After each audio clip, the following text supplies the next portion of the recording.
तो चलिए आज के क्लास में हम लोग बात करने वाले हैं moment of a force about a point. आपको पता है कि हम लोग ने मैकेनिक्स का जो एक पोर्शन है, एक पार्ट है स्टैटिक्स, इस चीज़ को हमने शुरू किया है और इस चीज़ का अभी हमारा बेसिक क्लास चल रहा है। हम लोग बेसिक टर्म्स के बारे में बात कर रहे हैं ताकि जब हम लोग कोप्लेनर फोर्सेस को शुरू करें, कोप्लेनर फोर्सेस से रिलेटेड प्रॉब्लम्स को करें, तब जो यहाँ से रिलेटेड चीज़ें वहाँ यूज़ होंगी वो चीज़ें आपको वहाँ प्रॉब्लम ना करे, इसलिए हमने सोचा कि इस चीज़ों को यहाँ डिस्कस करना चाहिए। क्लियर है? आने वाले एक क्लास और जो होगा, एक दो क्लास और होगा, वो भी बेसिक टर्म्स के ऊपर ही होंगे।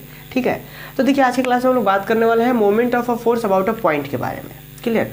इस चीज़ को अगर एक शब्दों में समझना रहे, एक लाइन में समझना रहे, तो हम क्या कह सकते हैं, the ability of a force to produce rotational motion. मतलब कि जो क्षमता होता है किसी फोर्स में, रोटेशनल मोशन जो प्रोड्यूस करने का जो क्षमता होता है। मान लेते हैं यहाँ पे कोई गेट है, समझिए थोड़ा सा हम एक एग्जांपल्स की मदद से समझाना चाह रहे हैं।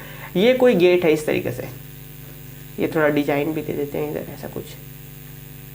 ये हमारा कोई गेट है। अगर आपने अक्सर देखा होगा हम एक फोर्स लगा रहे हैं यहाँ पे।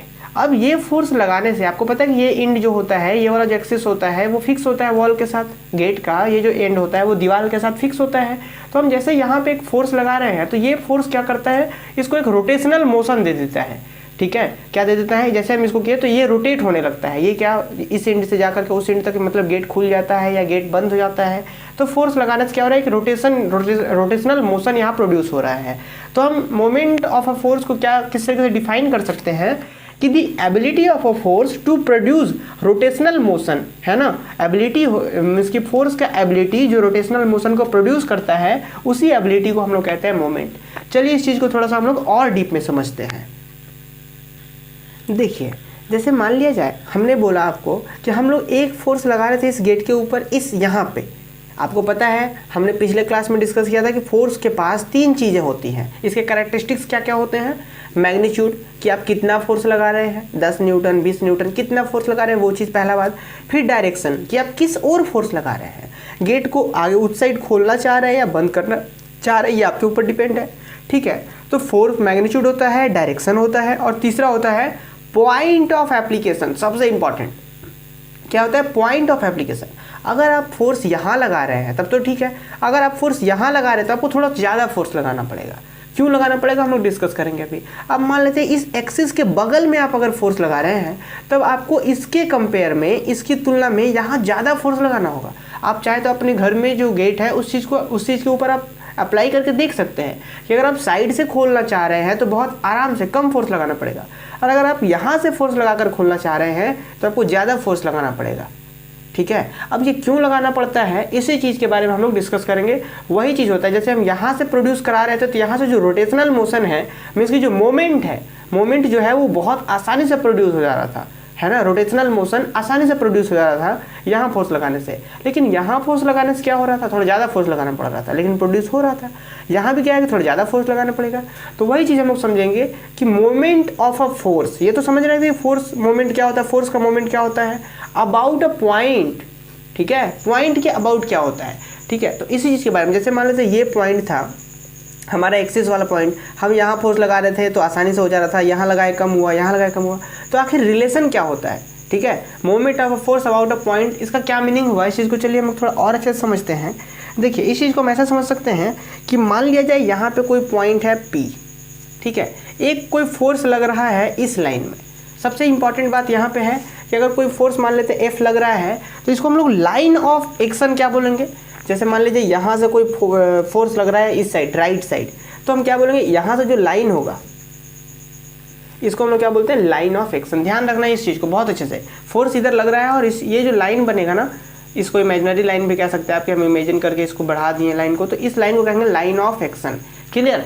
तो अब देखिए बात को कि इस फोर्स के वजह से इस पॉइंट में कितना जो रोटेशनल इफेक्ट आएगा। जैसे कि इस पॉइंट पे हम फोर्स लगा रहे थे, तो इस पॉइंट पे कितना रोटेशनल इफेक्ट आएगा, कितना रोटेशनल इफेक्ट आएगा, इसी चीज़ को हम लोग कहते हैं रोटेशनल इफेक्ट, मतलब मोमेंट। और इस पॉइंट पे इस फोर्स की वजह से कितना आएगा, तो इसी चीज़ को कहते हैं moment of a force about a point.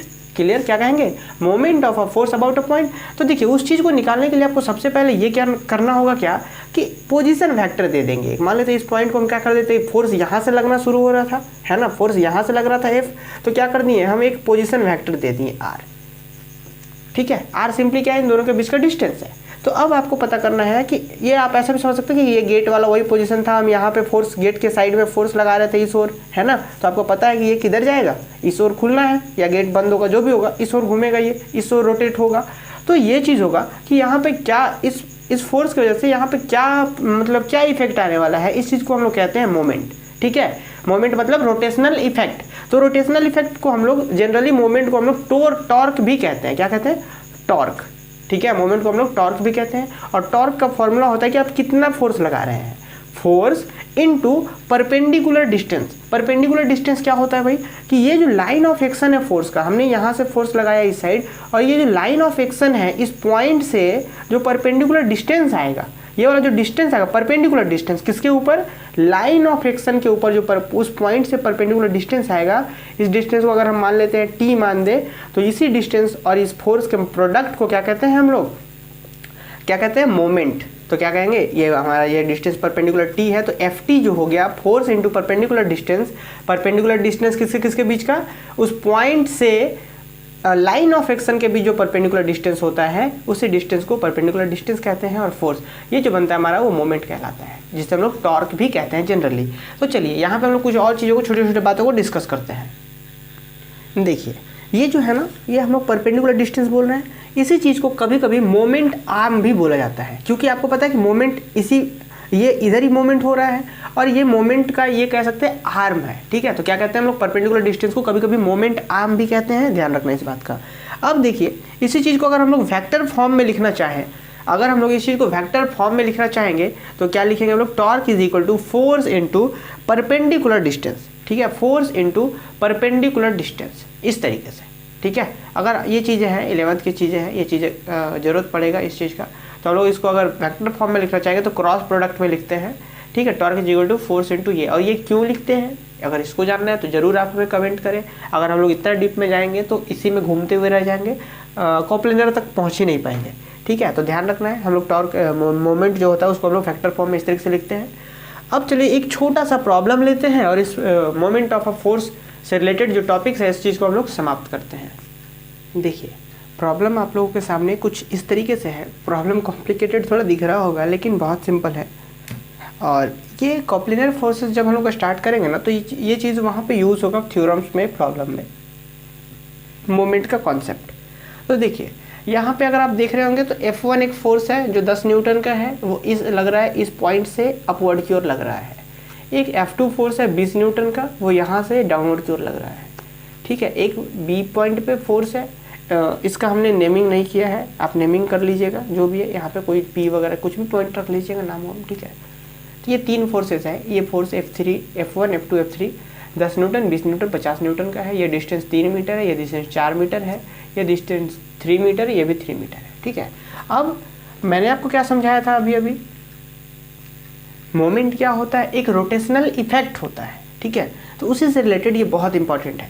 देखिए अगर हम बोले कि F1 जो फोर्स है, F1 अगर हम क्वेश्चन बोल दिए find moment of F1, F1 का मोमेंट फाइंड कीजिए, तो आपको पता होगा कि किसी पॉइंट के रिस्पेक्ट में मोमेंट फाइंड किया जाता है।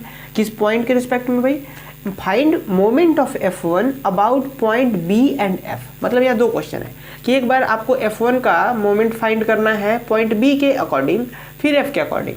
तो सबसे पहले हम फाइंड करते हैं मोमेंट किसका भाई, F1 का किसके अकॉर्डिंग, पॉइंट B के अकॉर्डिंग। तो आपको पता था कि मोमेंट इज इक्वल टू क्या होता था, force into perpendicular distance. Perpendicular distance जो भी है R वगैरह है तो R मान लीजिए, या जो भी चीज़ है। ठीक है, और ये परपेंडिकुलर डिस्टेंस कहाँ से होता था, लाइन ऑफ एक्शन से। तो अब समझिए कि F1 का B के साथ क्या रिलेशन है, इस फोर्स का इसके साथ क्या रिलेशन है। ये जो B है आपका, इस B पॉइंट पे तो कुछ है ही नहीं, तो B से हम इसका परपेंडिकुलर डिस्टेंस कैसे निकालेंगे। तो सबसे पहले क्या कर लीजिए, आपको पता है कि F1 फोर्स का मोमेंट निकालना है, तो F1 का क्या होगा, लाइन ऑफ एक्शन क्या होगा। देखिए तो F1 फोर्स का लाइन ऑफ एक्शन यही होगा, क्या मैंने समझाया था अभी थोड़ी देर पहले कि फोर्स का लाइन ऑफ एक्शन क्या होता है इस तरीके से।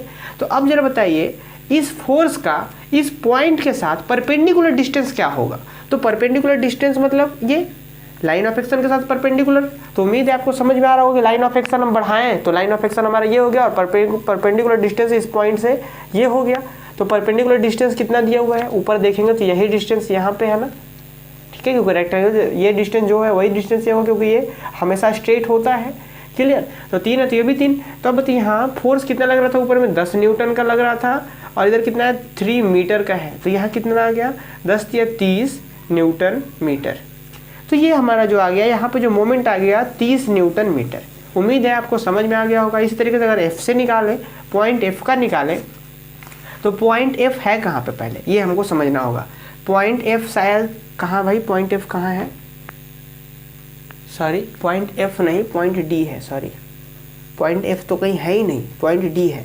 इस पॉइंट के अकॉर्डिंग क्या हो रहा है, तो आप देख पा रहे होंगे कि इस सबसे पहले ये देखिए और यहाँ पे परपेंडिकुलर डिस्टेंस वो सामने ही मिल गया, तो 10 और ये 40। अब कुछ बच्चे होंगे जो बोलेंगे कि ये आप डायरेक्ट ये कैसे कर दिए, तो आपको खुद समझना है यहाँ पे कि लाइन ऑफ एक्शन क्या है। सबसे पहले जो फोर्स के बारे में बात करें उसका एकदम आराम से स्केल से लाइन ऑफ एक्शन निकाल दीजिए। उसके बाद जिस पॉइंट से बोला जाए एकदम परपेंडिकुलर ड्रॉ कर दीजिए, तो फोर्स इंटू परपेंडिकुलर डिस्टेंस, तो फोर्स 10 है, इधर ये 4 है, 10 40 हो जाएगा।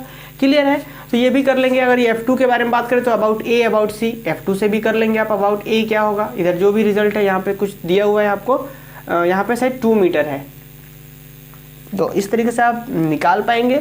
लेकिन एक सबसे इंपॉर्टेंट बात होता है यहाँ पे देखिए, ये F3 about A F and D, ठीक है।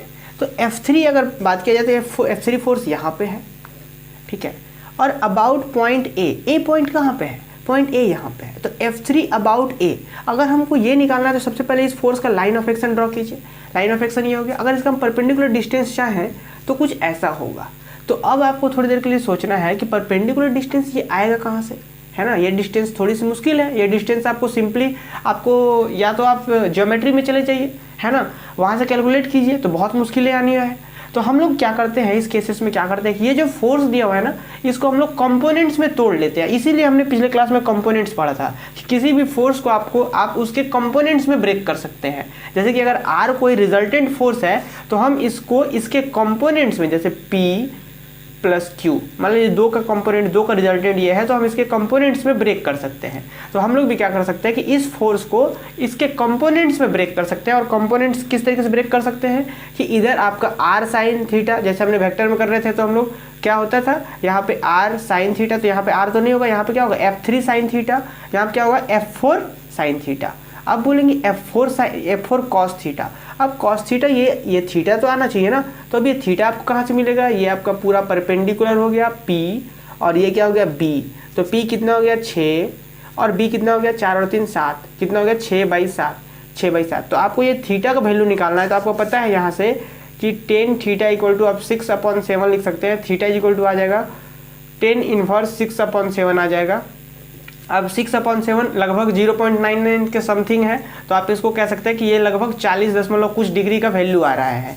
तो यहाँ पे क्या हो गया, ये डिग्री आ गया। डिग्री जैसे ही आ गया तो आप इसको कंपोनेंट में ब्रेक कर सकते हैं, और कंपोनेंट में जैसे ही ब्रेक कर लिए तो अब हम लोग क्या करेंगे, अब जो मोमेंट होगा वो मोमेंट अब इससे नहीं निकालेंगे, इसके कंपोनेंट से निकालेंगे। तो अब मोमेंट जो होगा हमारा, जो ये क्वेश्चन कह रहा था F3 वाला, ये मोमेंट अब 2 पार्ट में होगा। 2 पार्ट में कैसे, इसके लिए अलग कंपोनेंट अलग मोमेंट निकलेगा और इसके लिए इस पॉइंट से अलग मोमेंट निकलेगा। तो इसके लिए कैसे निकलेगा भाई, देखिए इस जो हमारे ये कंपोनेंट आता ऐसे करते, मतलब मेरा सिंपली यही समझाने का मतलब था कि जब स्थिति ऐसी हो जाए कि आप सिंपली मोमेंट नहीं निकाल सकते हो, तो हम लोग उस स्थिति में क्या करेंगे, कंपोनेंट्स में ब्रेक करेंगे। और कंपोनेंट्स ब्रेक करने के लिए थीटा चाहिए। अक्सर क्वेश्चन में थीटा दिया हुआ रहता है, और नहीं दिया रहेगा तो हम टेन थीटा या साइन थीटा जो भी लगा करके थीटा निकालेंगे।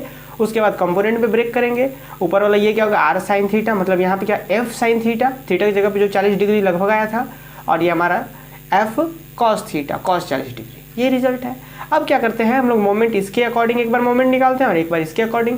तो आपको पता है कि अगर इस पॉइंट पे इसी के अकॉर्डिंग मोमेंट निकालना है तो मोमेंट 0 हो जाता है। जैसे कि वही बात कि अगर इस पॉइंट, ये हमारा गेट वाला बात है, और इसी दीवार के पास ही अगर हम यहाँ फोर्स लगाएं तो मोमेंट क्या होगा, इसके रोटेशनल इफेक्ट क्या होगा, 0। तो वही चीज़ है, अगर उसी पॉइंट के ऊपर आप लगा रहे हैं फोर्स तो मोमेंट इफेक्ट जो होगा, रोटेशनल इफेक्ट जो होगा वो 0 हो जाता है। आप चाहे तो परपेंडिकुलर डिस्टेंस अगर यहाँ निकालेंगे भी तो फोर्स तो जो मान लेते हैं फोर्स लग रहा है 10 न्यूटन का, और अगर परपेंडिकुलर डिस्टेंस की बात करेंगे तो इस पॉइंट से लाइन ऑफ एक्शन के ऊपर जो डिस्टेंस आएगा वो 0 आएगा। तो फाइनली जो रिजल्ट मोमेंट होता है वैसे भी 0 हो ही जाना है। क्लियर। तो उम्मीद है कि आपको ये चीज़ें समझ आई होंगी। अगले क्लास में मिलेंगे हम लोग किसी अगले टॉपिक के साथ कि कपल क्या होता है। ठीक है, मोमेंट से ही रिलेटेड है कपल, और उसके बाद हम लोग शुरू करेंगे चैप्टर को।